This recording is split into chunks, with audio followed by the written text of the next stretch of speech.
Voltamos para mais um bloco do programa A Polêmica aqui no canal 25 da Via Cabo TV, Terceira Via TV. E vamos continuar nossa grata conversa com os advogados José Paes e Kleber Tinoco. Queridos, para fechar a questão do bloco passado, também no blog do Kleber Tinoco, Campos em Debate, ele fez um comparativo, não foi agora, foi na época do pleito eleitoral do ano passado, com relação ao gasto de um dos grandes obras do governo da prefeita Rosinha, que foi o CEPOP, o Centro de Eventos Populares Osório Peixoto, onde ele coloca um parâmetro com o Hospital de Maternidade de Uberlândia, onde foi gasto 72 milhões para fazer o hospital. Ele vai dizer para a gente se isso aí inclui já equipado ou não. E a questão do CEPOP, que foi feito por 80 milhões, isso é um valor inicial, que também tem vários termos aditivos que podem ser conferidos na imprensa, no Diário Oficial do município. E deixar claro, antes de passar a pergunta para os dois, que o programa Polêmica está à disposição da prefeita Rosinha Garotinho e à disposição de todos os seus secretários municipais. Então, todas as informações que estão sendo passadas aqui, a prefeitura tem todo o direito do contraditório, seja no programa ou seja mediante qualquer alternativa que quiser administrativa com a gente aqui. O programa está aberto ao poder público municipal. Desde já a gente convida todos para interagir com a gente no programa. O e-mail está aí, programaapolemica@gmail.com. Então não há problema algum de a prefeitura apresentar o seu contraditório. Será um grande prazer para o Grupo Terceira Via, eu tenho certeza absoluta disso, não só para o jornal, mas também como para a televisão. Kleber, essa questão que você colocou da maternidade de Uberlândia e o CEPOP, qual foi a ótica que você utilizou para fazer esse parâmetro de valores de gastos? O objetivo foi permitir que o cidadão tenha a dimensão de qual é a prioridade do governo. Qual é a prioridade? A diversão ou a saúde? Né? E o outro objetivo foi permitir que o cidadão enxergasse o volume de dinheiro que foi aplicado numa obra daquelas. E o hospital de Uberlândia, como você bem falou, ele foi construído, é uma obra de primeiro mundo, com equipamentos de primeiro mundo, e todo equipado custou 72 milhões de reais. É uma obra fabulosa, é um hospital modelo.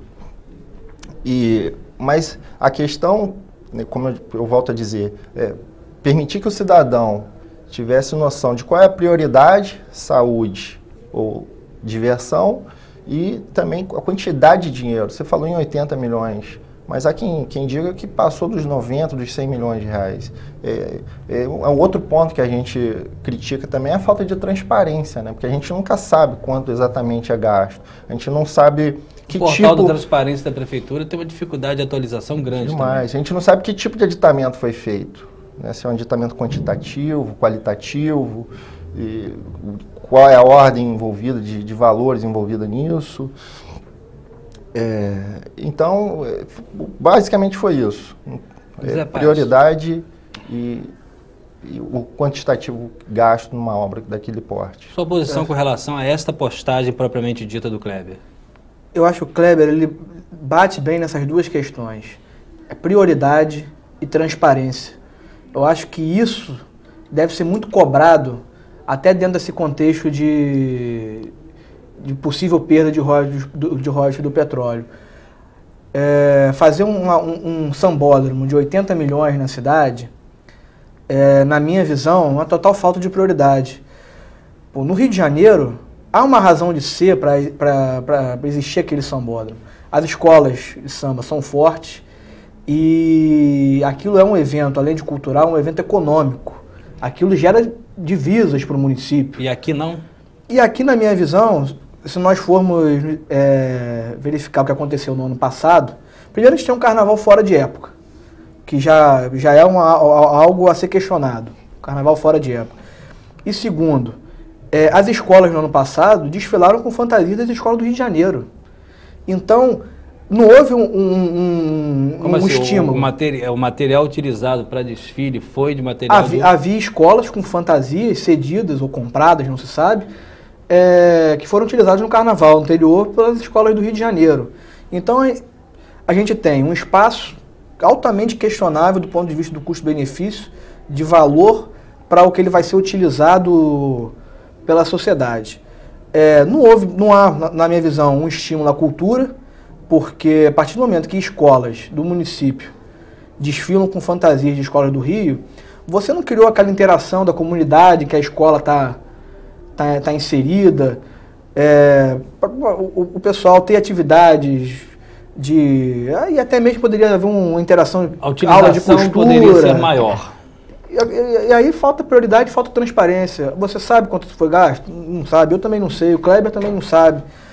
A gente tem uma dificuldade hoje no município, porque até o presente momento a lei de acesso às informações públicas não foi regulamentada pelo governo. Então se cria uma série de obstáculos para o acesso a essa informação pública e que atrapalha essa questão da transparência e por consequência, a população se furta de determinadas informações. Também. Esse problema acontece na própria Câmara. Eu tive a oportunidade de conversar com vereadores de oposição. Às vezes os requerimentos são mais informativos do que denuncistas, mas mesmo assim há uma dificuldade muito grande desde a legislação passada dos vereadores de oposição obterem informações da administração. Parte dessa ótica também, Kleber? Parte, eu acho que independentemente da lei, a Constituição já assegurava o acesso à informação. O cidadão precisa ter acesso à informação. Eu, outro dia, tratei desse assunto e criticando o comportamento da maioria da Câmara ao rejeitar pedidos de informação de vereadores de oposição, porque eu acho que é um pedido que deveria ser aprovado automaticamente, porque não envolve só política. O direito fundamental do cidadão é ter acesso à informação. Então, se o vereador, além de cidadão, ele tem a missão constitucional de fiscalizar o Poder Executivo, esse pedido não poderia ser jamais negado. Agora vamos entrar numa questão também muito polêmica no município de Campos, relacionada ao REDA, que é um regime de contratação administrativa. O José Paes vai conversar melhor com a gente com relação a isso. E aqui em Campos dos Goytacazes, o juízo da 4ª Vara, o Vladimir Hungria, eu estou falando desde a questão embrionária, né, concedeu liminar suspendendo esse regime de contratação. Inclusive ele estava muito perto do pleito eleitoral, então criou-se uma série de especulações com relação a isso. Então eu queria que o Zé Paes explicasse para a gente, com a ajuda também do Kleber, essa questão do REDA, o porquê ele já foi inclusive considerado inconstitucional e porquê, segundo informações, ainda perdura em alguns setores da administração pública municipal. Bom, Cláudio, primeiro é importante te deixar claro que a contratação temporária de servidor público, ela não é inconstitucional. A previsão na Constituição para a contratação dessas pessoas, mas em situações excepcionalíssimas. Então, não se pode, a contratação desses servidores jamais poderia ter sido feita da forma como foi feita de que forma pelo governo municipal. Cláudio, era um regime de entrevistas, eram situações, fora essa questão do procedimento que foi feito para a contratação, a gente não vislumbrava a necessidade dessas contratações temporárias, porque a maioria dos cargos estavam ali descritos. Fala do caso dos professores, por exemplo, foi muito questionado. Cargo de professores, por exemplo. O município argumenta que esses profissionais temporários eram necessários pelo fato de constantemente haver professores de licença médica, férias, alguns se aposentando, então seria necessário professores temporários para cobrir essas lacunas. O que acontece, isso foi um ponto de questionamento nosso, que foi inclusive levado em consideração pelo presidente do STF, ministro Joaquim Barbosa, é a questão de que sempre haverá professores de férias, sempre haverá professores de licença médica. Por causa da função atípica do próprio administração pública. Então, são lacunas dentro do regime que não são temporárias, são lacunas permanentes, sempre haverá essa situação. Então, isso, no nosso entender, demonstrou até uma certa falta de gestão, de planejamento dentro da Secretaria de Educação, porque deveria haver, dentro da estrutura do plano de cargos e carreira da Secretaria de Educação, a figura do professor substituto, justamente para ele cobrir essas lacunas. Sem a necessidade da contratação externa. Lógico que, posteriormente, no segundo momento, ele iria ascendendo na carreira até chegar um professor titular de uma escola da rede municipal. Então, essas questões demonstraram, de certa forma, uma falta de planejamento do município com relação à contratação dessas pessoas. E a contratação feita às vésperas do período eleitoral também levantou uma série de questionamentos e que foram acolhidos. tanto pelo juiz Vladimir Hungria, que é da 4ª Vara Civil de Campos, como pelo Tribunal de Justiça no Rio de Janeiro e como pelo Supremo Tribunal Federal através de uma decisão do ministro Joaquim Barbosa. Mas hoje, hoje essa decisão do REDA se ampara numa liminar, mas você tem conhecimento, não precisa de citar fonte nenhuma, tem conhecimento que algumas pessoas ainda trabalham na administração pública pautados no sistema do REDA? Cláudio, constantemente a gente recebe denúncias de que algumas pessoas, alguns desses contratados permanecem trabalhando, principalmente na Secretaria de Educação, no cargo de assistente de turma, que são cargos de assistente de turma que basicamente ficam em creches do município e que não houve concurso público para essa área. Não houve previsão desses cargos no último concurso que foi realizado em 2012 pela Prefeitura. E há algumas denúncias de que essas pessoas continuam trabalhando. São denúncias, a gente não está afirmando que elas estão trabalhando, até porque há uma certa dificuldade para a gente conseguir, de uma forma imediata, o material probatório para demonstrar essa situação. Mas a gente está trabalhando nesse sentido de demonstrar que está havendo descumprimento, e até eu peço aos telespectadores do programa que, se eventualmente souberem de alguma situação nesse sentido, que possam entrar em contato através do blog ou através do e-mail até do próprio programa, que eu tenho certeza que o Cláudio repassaria essas informações, para a gente poder fazer um processo de fiscalização. Maturar essa ideia, né? Com certeza. Kleber, ainda dentro da questão do REDA, os objetos dos contratos temporários suspensos, por exemplo, nós estamos lendo aqui, Fundação Cultural Jornalista Oswaldo Lima, Secretaria de Desenvolvimento, Fundação de Esporte, de Educação, Família, Assistência e Saúde. Focando educação, saúde e assistência, são áreas realmente que têm um apelo político também, partidário muito grande. Qual é a ótica que você faz de contratos temporários perto de pleito eleitoral e dentro de áreas de extrema sensibilidade para a sociedade? São áreas sensíveis. O país teve a felicidade de demonstrar o desvio de finalidade, a falta de interesse público na ação do município. Quer dizer, você precisa, numa contratação dessa, você precisa demonstrar que há necessidade efetiva. Como que uma necessidade surge às vésperas das eleições? E isso o juiz levou em consideração. É uma necessidade criada nas vésperas das eleições, e o país foi feliz, muito feliz nisso, porque ele conseguiu demonstrar esse desvio, porque não houve contratação para atender um interesse público, assim, um interesse escuso, um outro interesse que ficou oculto.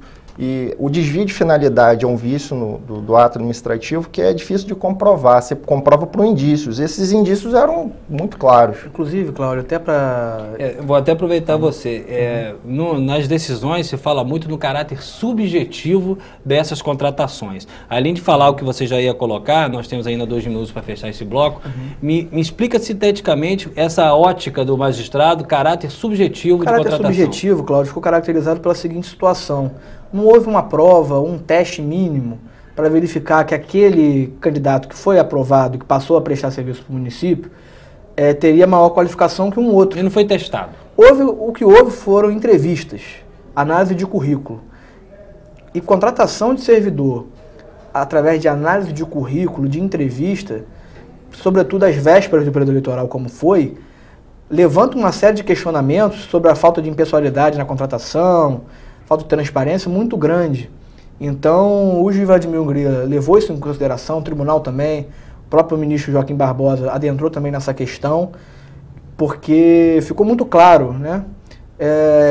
Ninguém está afirmando aqui que houve a fraude, que contrataram servidores X ao invés de Y por interesses pessoais ou algo do tipo. Mas da forma que foi feito, a contratação perde a credibilidade. A gente não pode permitir que haja uma dúvida com relação a isso. Não há afirmação de legalidade, mas que a dúvida existe. Quanto mais pública for os atos administrativos, mais segurança tem a própria sociedade. Inclusive, só para destacar, Cláudio, nós temos ainda um minutinho para fechar. Essa questão está sendo discutida também na esfera eleitoral. O candidato a prefeito, à época, José Geraldo, ingressou com ações eleitorais questionando essa questão do REDA, e eu acredito que nos próximos meses a gente dê uma posição, já que o processo já se encontra com o juiz eleitoral para apreciação da matéria. Nós estamos aqui conversando com José Paes Neto e Kleber Tinoco. Nós vamos ao intervalo. Daqui a pouco a gente volta para o nosso último bloco.